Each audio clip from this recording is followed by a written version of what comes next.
Hello, everybody. For those of you I haven't met yet, my name is Nicky Byres. I am the executive director of a multi-site nonprofit childcare agency here in Richmond, BC.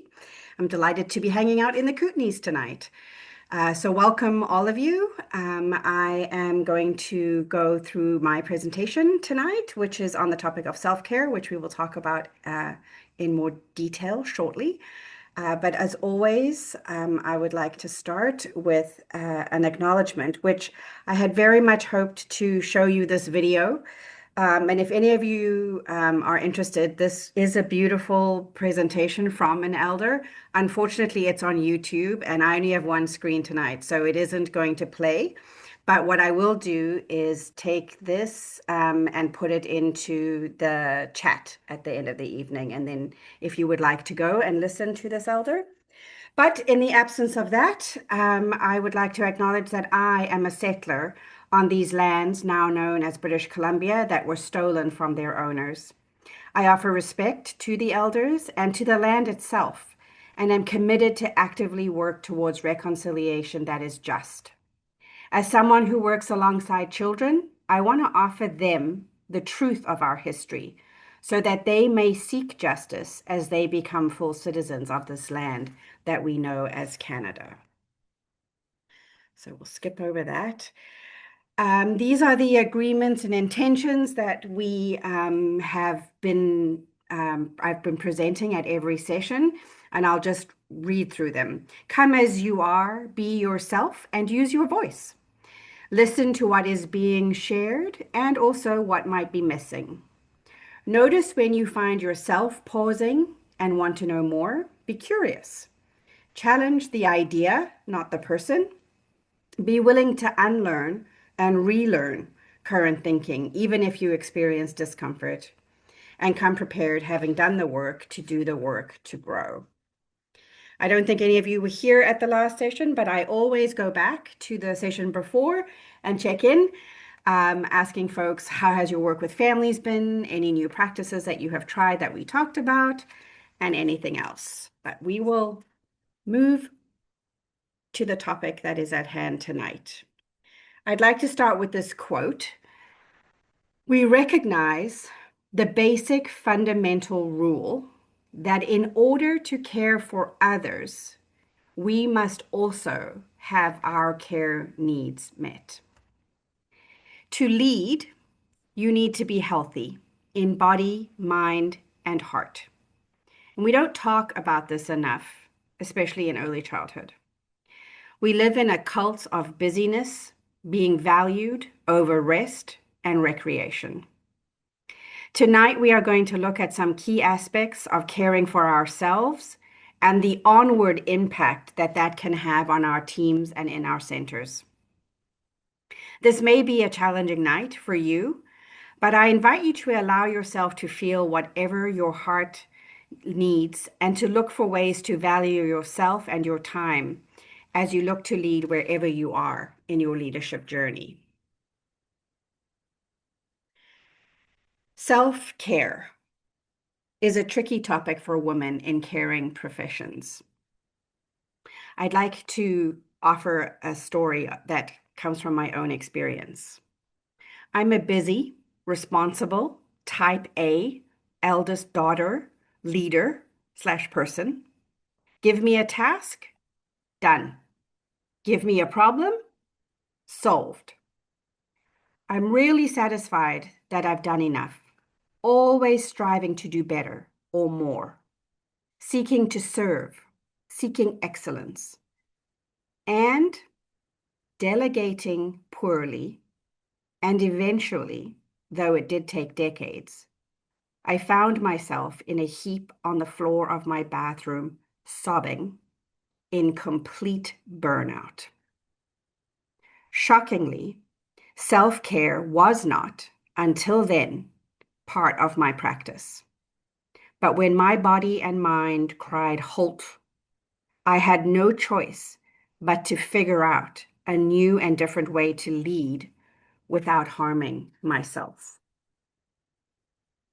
And I don't have an answer or plan for you to follow to avoid my mistakes. because self-care is deeply personal, deeply unique to you, and deeply internal. Sure, a candlelit bath or a forest walk or a swim in the ocean can help the symptoms of stress lessen for a while. These actions alone, though, are not self-care. Tonight, I hope, as a caregiver, a leader, you find new ideas, new thinking, and a new perspective for yourself and your worthiness of care, and that you will be able to have that spill over to the people that you work alongside. Much of what we will be thinking about and talking about tonight comes from this book. It is called Illuminating Care, and it is written by my friend Carol Garbodin Murray. We use this as a text in our early childhood program here at the Coast, and it has been profoundly impactful on our practice in our organization. We are currently writing standards of practice on the three main care practices that Carol highlights in this book. Highly recommend. So we're going to start with a story. It's a metaphor called the utility sink. I'm going to read to you from the book. The sink metaphor came to me in a very clear and tangible way when I took job as a director of a well-respected and established school. I examined the environment carefully when I toured. The little school with a grassy playyard bordered by antique barns had a lovely storybook feel. The classroom was a beautiful learning environment with skylights and big windows and a gigantic collection of wooden blocks. As I looked closely, I noticed there was no educator's room, and I could not find an adult sink. Upon questioning, I was shown a utility sink in the boiler room behind a heavy fire door. And I learned that all the cleaning and prep requiring a sink was done in that small, hot room. I was perplexed. The environment spoke of respect for children and of their potential, but what did it say about the teachers? I was shocked to find that sink in the utility room, the big gray tub stained with years of preschool wash-up, stood next to the water heater and the old boiler. It was hot, noisy, crowded.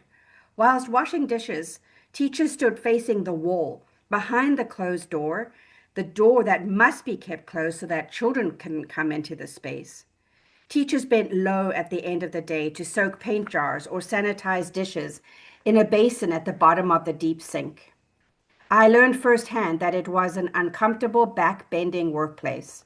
The teachers who had longevity with the program had come to accept, to get by, to make do. Upon taking the job, I revealed the utility sink to my colleague and friend Shelley, who taught at a nearby childhood program. She was angry about the closeted sink. I felt her protectiveness of me and her defense of our work and of the profession of teaching and caring. Shelley asked if we believe in the importance of the environment to do the children's learning. What does this sink say about the job we have to do as teachers? How can we do good work without adequate tools? How do we feel about ourselves as we stand at the sink? How can we be taken seriously? Well, this is my first project, I said. I'm taking the sink out of the closet.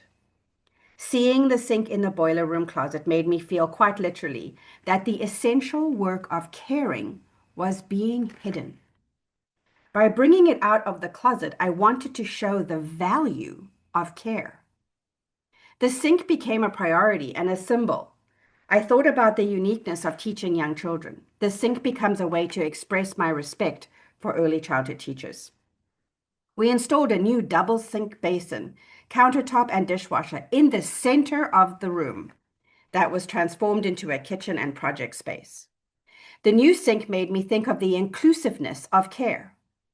By caring for care itself, we care for the children better and we nurture the teachers as well. The care of the children is linked to the care of the teachers. The new sink caused me to recall the chapter titled, Why Do I Feel This Way? In Jim Greenman's book, Caring Places, Learning Spaces. He speaks of the objects we touch claiming our feelings, the spaces speaking to our emotions. He asked, how many teachers who spend a day in a small, crowded, noisy, and harshly lit room would blossom in a room that was a softly lit and quieter space? The sink has given me a tool to consider our attitudes about caring and also about early childhood collective identity or identity crisis. How do we feel when we stand at the sink? What do we think about when we mop up spilled tempera paint or change a child's soiled clothing? We often engage in caring with drudgery or with little self-awareness. And once we tune into ourselves, we notice an internal dialogue that does not support self-care. How do we examine feelings of resentment or lack of appreciation and develop healthy boundaries? How do we care with open hearts without losing ourselves? It's one thing to say no one really respects the work I do or understands how important it is, but it's quite another thing to find dismissive or shameful thoughts and feelings within oneself. It is revealing to find the sink, an essential tool that teachers need many times throughout the day, hidden in a boiler closet. Similarly, it is with many times throughout the day, our awareness of our inner life, that we change our beliefs and develop a teaching practice that starts with self-respect. By placing the sink and the new dishwasher in the center of our school, we made care visible and named it as a central value to our work. The sink now is situated in the heart of the school, demonstrating our value on care from the inside out, and showing that when care is united with education, it cannot be made of self-sacrifice and martyrdom. To begin caring for self, care must be named as an intentional teaching goal, offering teachers a beautiful, honorable, rewarding role in the partnership of care. These are the questions that I'm left with at the end of reading that metaphor, that story that Carol offers us, is how do we feel when we stand at the sink, when we mop spilled paint, when we change a child's soiled clothing? How do we care with open hearts without losing ourselves? How do we reclaim the significance of all the moments in our day? It requires a great shift in our culture within our work. If we give value to these moments, the spilled paint, the soiled clothes, the moments we have to stand at a sink, if we allow educators to understand that those moments matter, that they are honorable parts of the job, then we can start to change how we approach them. It isn't enough to say we're a caring profession unless we show care to the people doing the work. Does anybody like to respond to any of the story?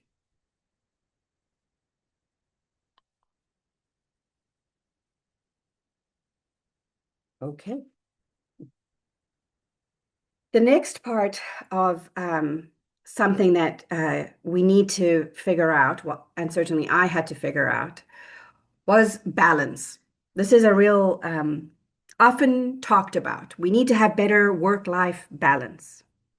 Balanced care is subtle, ever-changing, shifting place. But balanced care is self-care. Balance is not a permanent thing. You have it for a moment, a while, and then something shifts and you need to find something steadying, something sure. The critical need for self-awareness to offer much for us to think about and contemplate. It makes us uncomfortable sometimes to see ourselves being out of balance for not being able to hold all the balls in the air that we're expected to. There's no one hat that an early childhood educator wears. And if you are a leader within your organization, you know you're an accountant, you're a fundraiser, you're an administrator, you're a facilities building person, you're an orderer, a supplier, you're doing all of those things. And so Carol offers us um, some thinking around balance that uh, people can find very useful. So here is an illustration from the book, and she talks about balanced care, but in doing so, she talks about undercare and overcare. Do you hold a tendency to undercare or overcare? Undercare or inadequate care can create frustration or neediness or isolation. But overcare or excessive care can create helplessness and entanglement. We've all been there. We've all been in these three columns at different times. But I think that it takes some thinking about to find out where we think we most need to be. If balanced care nurtures the other, your colleagues, your teams, even the children, towards growth and independence. Balanced care scaffolds care to fit the learning needs of the other, that would be educators and children. And balanced care is about our self-knowledge about the tendencies and experiences with care that help us find balance. Often, the tendency to either undercare or overcare comes from cultural and historical beliefs that we have about caring and caring roles within our families and culture. There can be many reasons that adults overcare or undercare. Overcare can cause children to feel that they are incapable. It can also help make educators feel the same if their leader constantly swoops in and takes over or doesn't acknowledge the ways in which an educator is doing well. Overcare comes from the over-identification in the other, projecting one's own goals on the other, and it also comes from a lack of boundaries. Sometimes we need to be reminded in the ways that we are doing both undercare or overcare. And I think if you are a childcare leader and you've walked into a program, if you put on this perspective of overcare and undercare and balanced care, I think you will be able to identify these three categories of care happening at any moment in a classroom. Sometimes quite well-meaning, quite well-intentioned. But as leaders, we want to create the culture that allows early childhood educators to stay in balanced care. And you won't be shocked to hear me say that having clear vision and values are things that help you stay steady and balanced. If you do not have the steadying, guiding values, you may find yourself grasping at strings that don't help you to find or keep your balance for very long. Those are both your personal, deeply held values, in which we really come up against in the conversations here. And some of those are the values or lack thereof of your organization, your work inside. Your self-awareness needs to bring you to a place of your values and your practice being aligned. And there, balance can be found and practiced. We spoke at length at the beginning of this series about the critical need for values. It's very hard to find balance if we don't have values to help guide us when we are doing our work with young children. There's another aspect of balance that Carol talks about quite extensively, and it is about doing or being. She says, as an early childhood teacher who wants to be present for others and for myself, I often think about the push-pull between doing and being. It has helped me to personify these two extreme states. One is what I call teacher be, and the other is what I call teacher do. This is how she defines these. We cannot deny that we have many things to do when we work with young children, nor can we deny that sometimes to move at the pace of the child is to move with a spring in our step and a certain swift energy. I need both of these kinds of teachers, the doer and the beer, within myself, and I need both of them on my team. So here's teacher do. Teacher do moves quickly and efficiently, is required to do many things, has eyes in the back of her head, sees the big picture, holds the needs of the whole group. Teacher do is organized, prepared, efficient. She's probably a manager. She gives directions and commands and can anticipate what needs to be done next. This is a busy person, teacher do. Teacher B allows herself to slow down and move at the child's pace. Teacher B is intentional. They see what is in front of them, not the schedule, not the shift duties, but what is happening in front of them, which allows them to see the individual. I'm present for children and not thinking about the past or future.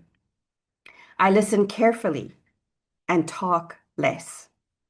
And I focus on relationships, not lessons. Once again, Carol says, when I consider what is asked of me as a care worker, I take a deep breath. We should all do that. Take a deep breath. I remember that the world is out of balance, probably never more so than in 2026. I remind myself that I could probably find this balance between doing and being if I had less children in my program, if I had more educators supporting the team, if I had a bigger budget to create the ideal circumstances to match my vision. I set realistic expectations. I hold my highest care intentions in my heart in a gentle way, wrapped in a blanket of care that considers my own needs too. With this kind of bigger awareness, I'm able to set the priorities that allow me to care for myself as I care for others. I discover that both doing and being can bring me joy as I seek balance. I need not set these states in opposition to each other.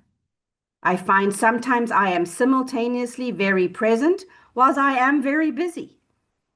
I find that sometimes I can hold the awareness of the present moment, and sometimes I cannot.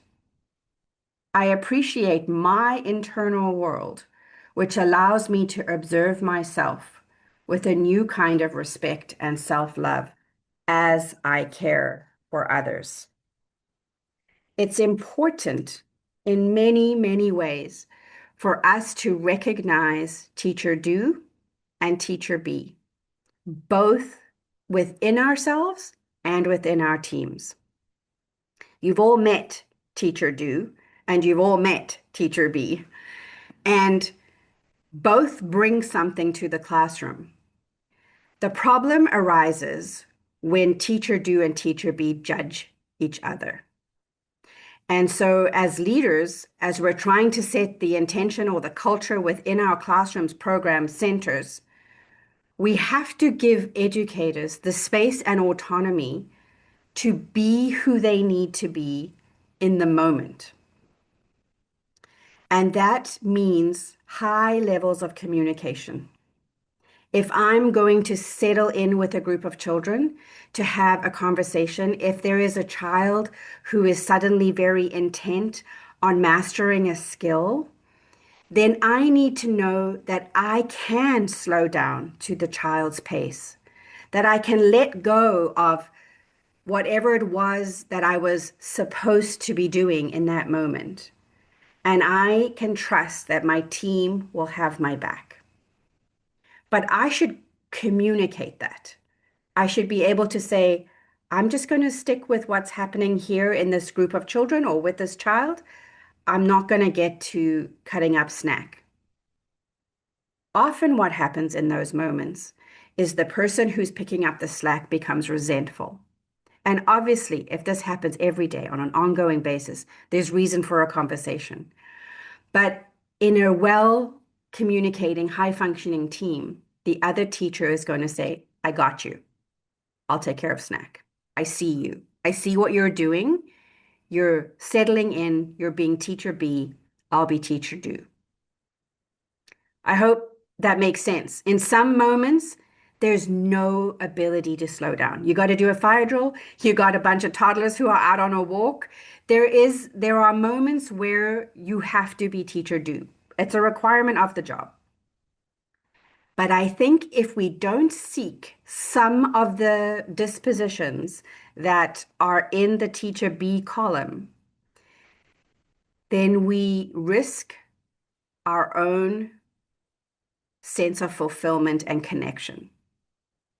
And just as that is what fulfills children, the connection they have with you, the connection they have with each other, the connection they have with their families, we too, as educators, deserve to be able to have moments of intention, of being present, of listening carefully.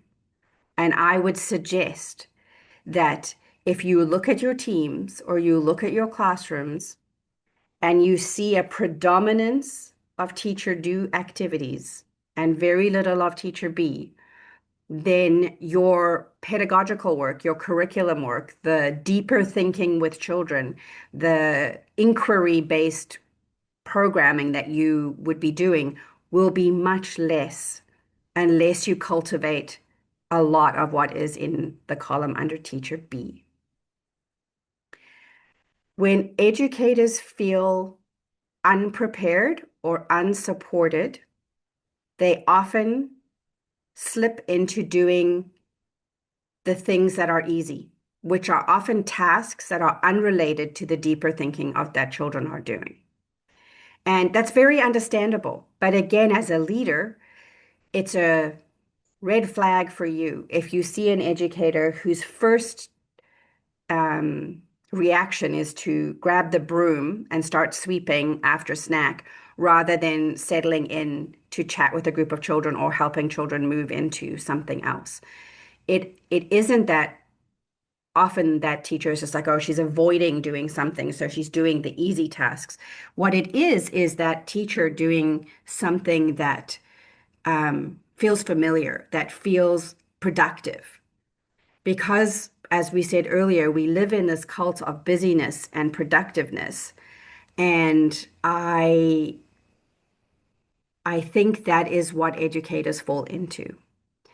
And so this is just one table on one page in this book, but I have found it to be extremely transformative. And this PowerPoint will be going up on the website. And I really encourage you to take this slide to your next staff meeting, to have a conversation with the educators that you work with, to ask yourselves as a teaching team in your programs, what about our values tells us which kind of culture we're trying to grow here? And what will it take so that we can be a team that slows down, is intentional, deals with individual children, not just the group all the time? I hope you find that helpful. And I hope you find this a good tool to use in your work. So balance of doing and being isn't something that just happens. I wish it did, but it comes from a lot of trial and error. And if you go back to the session we had on building effective teams, the balance of doing and being can only happen when a team has been working together for some time. If you remember the stages of team development, forming, norming, storming, and performing, doing and being is in balance when a team is performing. So the higher the turnover in early childhood programs, the harder this balance is to find because you're constantly having to restart the process of communicating, trusting, building all of those things into your team so that you can have that high functioning performing team. So balance is hard, but doable. It takes a lot of intention from you as a leader. I want to talk just for a couple of minutes here about the power of affirmation, um, both as a leader, but also just as people in general. Using affirmations as a leader as much as you can, as often as you can. Reaching out to an educator doesn't have to be long, but the power of being seen, even and maybe most especially on the less than perfect days, is incredibly powerful. And we never know the impact they can have to change a person's attitude, their own self-doubt, and the next step they might take. When someone on your team has blown it, has said the wrong thing to a colleague, or has dropped the ball in telling a family something and a family's upset. When they go home at the end of the day, they sit with that. And there are times when that is perfectly okay. But when their leader sends a quick text and says, "Hey, I know today was rough. I still believe in you. And tomorrow we'll get working on what needs to change or what it needs to happen next." You don't have to excuse the behavior. You don't have to rubber stamp it. You just need to help people feel that they can make a mistake and come back from it. Many early childhood educators walk away from this profession because of one mistake, because the stakes are high. We are working with young children. We're working with families who are hypervigilant, as they should be, about their children's care. And so one of the most powerful examples I have of this is an early childhood educator on an infant team who stepped away from a change table while she was changing a diaper, and the baby rolled off. And she caught him, but only just as he hit towards the floor. She was shattered. The family was unhappy. But how we handled that made it so that that very same educator is now a program director in charge of all of the curriculum in our organization 25 years later. Because mistakes will happen, because we work alongside, we live alongside children. Parents so often ask me to guarantee that things won't happen, and I never will, because we cannot say that everything will be perfect all the time. But how we handle a moment of difficulty with an educator is super important. We have the ability to have text now. You probably have the text, or there's a group chat or whatever of all of your educators. And I just want to say, as a leader, your words have power. Your words matter. That words can be a gift to someone, and that words outlast feelings, right? How many times, if you've received a card from a family, a great thanks, or from a friend, or from someone in your life, we save those cards and we read them over and over again sometimes. And also, words don't have to be perfect. I think a lot of times we don't say or reach out to people because we're worried we're not going to get the words right. There really is no right way to say thank you, to say, "I saw you handle that situation today. That was really well done." It takes no time and nothing out of your budget to tell people when they're done at something that they've been noticed. I have two co-workers who work in the same building I do. My office is upstairs. And they consistently, because they're on a shift rotation, so every fourth week they're opening, On the weeks that they open, they are both at work a full 15 minutes before their shift starts. And not just at work, like they're in the building doing the work, setting up. And I just noticed that because I don't see it on the other 3 weeks of the month.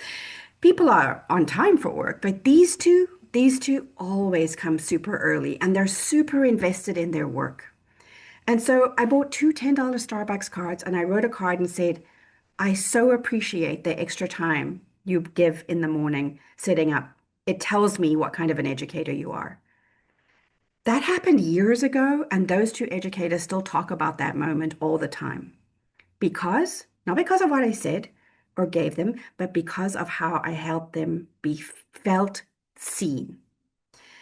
So I encourage you to take a few minutes to write an affirmation to someone who has made a difference to you this past week or this month. Write a few words and commit to give it to that person this week. So, right now, in your mind, think about the person that you're going to write a note to. Grab some postcards in the dollar bin at Michael's, wherever you can get it at a dollar store. Just grab some cardstock and just write a note. It can be a sticky note, even. Maybe you hand it to them. Maybe you leave the sticky note somewhere that they'll find it. I want you to understand that you have huge impact. And you can choose to use that impact as a leader to build people up. And it might feel awkward at first, but the more you do it, the easier it gets.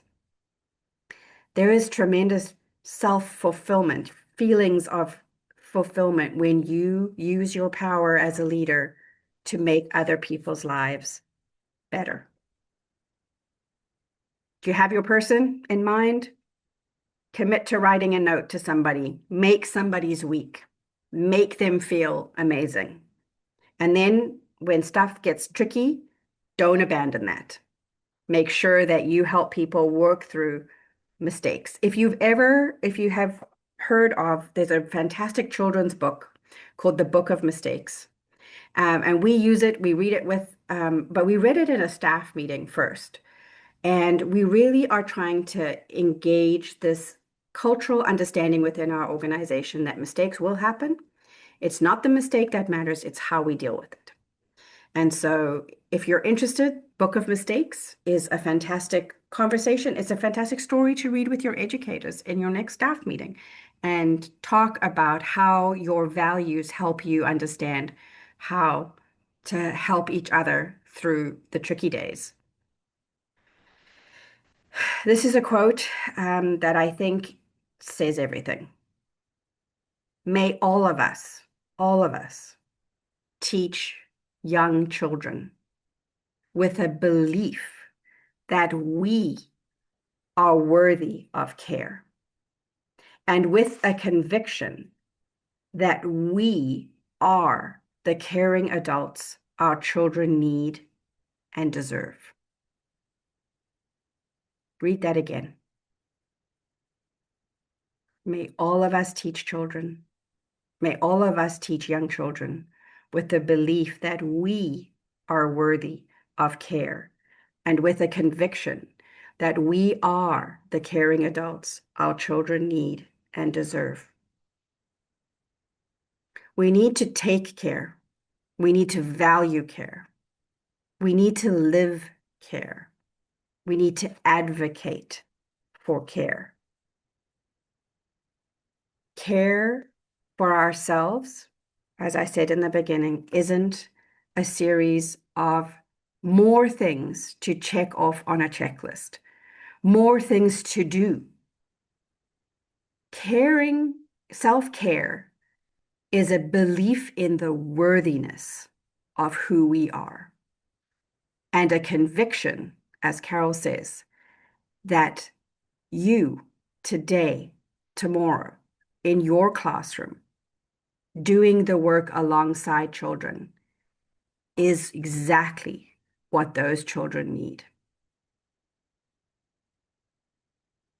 Often, I believe that we don't take a moment to consider what early childhood educators need to have as internal resources in order to fully meet up with the complex and demanding, ever more demanding behavioral needs, complexities of families, economic stressors that everyone is facing. We live in a complex, complex world. And sometimes early childhood educators come into this field because they want to work with children and they find themselves walking into a community that is very complex. And it's easy to become overwhelmed. It's easy to get lost in the shuffle. It's easy to believe that a sink in a boiler room is just the way it is. And as a leader, we have to say, it's not okay. We have to be the ones who constantly ask, is this space the space that honors early childhood educators? Is this going to help people see and do the work that we expect them to do? Melody, I'm just seeing your comment now. This quote reminds me that caring for children is more than meeting their physical needs. Amen. It is helping them believe that they matter, that they belong, that they are worthy of support and love. As educators and caregivers, our presence, words, and actions shape how children see themselves. May we continue to become the caring adults who guide children with respect, compassion, and hope. 100%, Melody, 100%. And that can only happen if we ourselves are respected and cared for and supported. That's what leaders in childcare need to do for their educators. And in our organization, that is a budget item. The way we care for people in our organization is mainly through food. We're just very driven in our organization. And so there is no moment that we don't buy lunch or, expect, we'll deliver donuts. On the first week of September, our executive team will be out delivering donuts because we know that week is rough. All new children, all new families, trying to orient everything, get everything up and running. We don't expect educators to do that without knowing they have our full support. And so, whatever it is, whether it's gift cards, whether it's notes, whether it's sending funny memes, throughout the day, or whatever it is, find ways to make it clear to your early childhood educators that you are there for them, that you care for them. Because if they don't believe that about you, and if they don't believe that they are worthy of that for themselves, they will not stay in this job.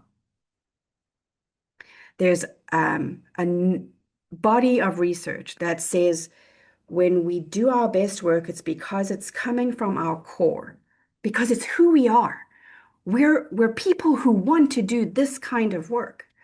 But when that job shifts to being chore versus core, when it just becomes shift duties, following the schedule, following lesson plans, doing 50 tasks that your manager requires of you, clocking in, clocking out, that's when you lose the love, you lose the joy.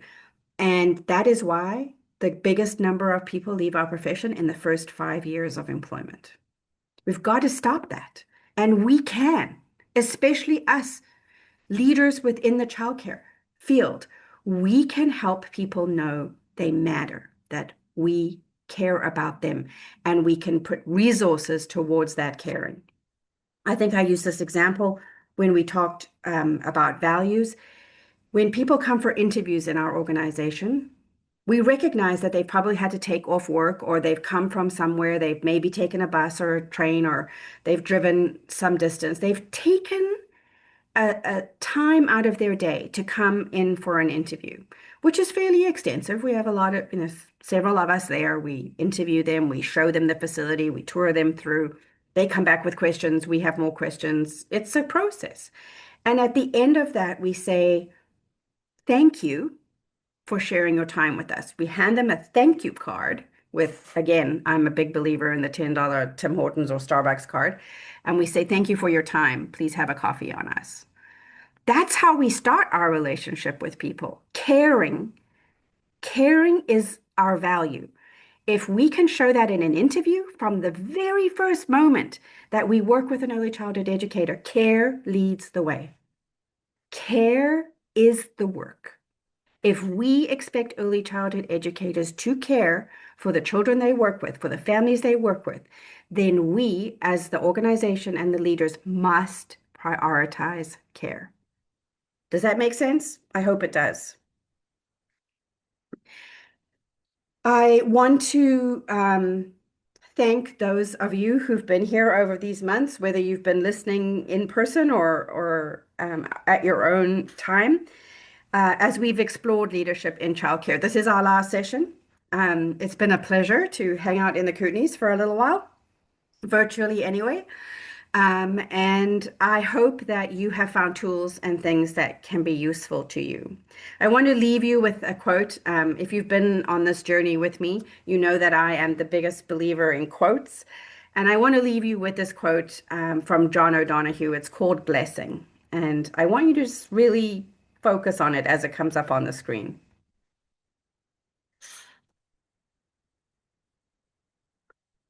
Blessed be the longing that brought you here to this meeting and quickens your soul with wonder. May you have the courage to listen to the voice of desire that disturbs you when you have settled for something safe. May you have the wisdom to enter generously into your own unease to discover the new direction your longing wants to take. You are in this work, you are in this profession, you are in the classroom you are in because something brought you there. We need you there. The children and families need you there. You need to be taken care of. Whether you take care of you, or whether other people take care of you, or whether you are the person taking care of others, you can only give out of your bucket for so long before it is empty.